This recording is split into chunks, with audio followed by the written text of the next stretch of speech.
My name is Ned Potter and I work at the University of York, and I came here today to talk about user experience, and this has become an umbrella term to cover a two-stage process. So one is ethnography, learning about the user, and stage two is designing changes to the service so that the user is better served.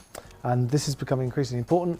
This is a marketing event today, but a big part of marketing is understanding the user fully.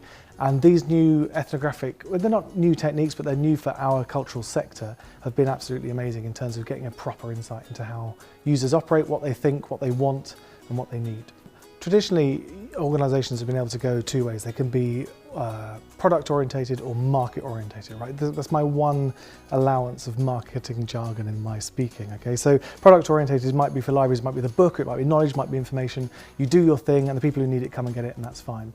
And then for the other organisations that are market orientated, it's about suiting what the user needs. And increasingly, libraries are moving over to a model where we're all about what the user wants, and we are adapting the things that we offer to suit the community around us. It's the same with archives and museums. So we can no longer be the people who just do what we do and hope that people like it. We need to adapt, and particularly we need to adapt the way we communicate to actually get across to people that libraries aren't doing the same things they've always done and are actually moving into new areas and accommodating what people need in a particular location. And that's different from library to library, from location to location. It's about suiting your particular community well, understanding them and giving them what they need.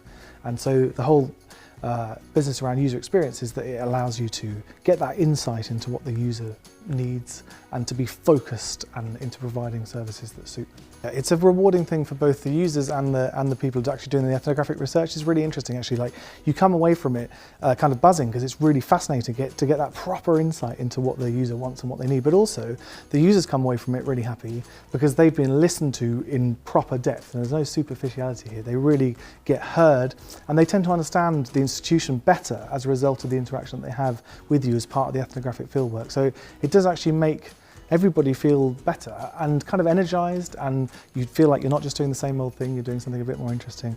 And so it has a kind of knock-on effect on the energy around the institution. So it really is a very positive thing.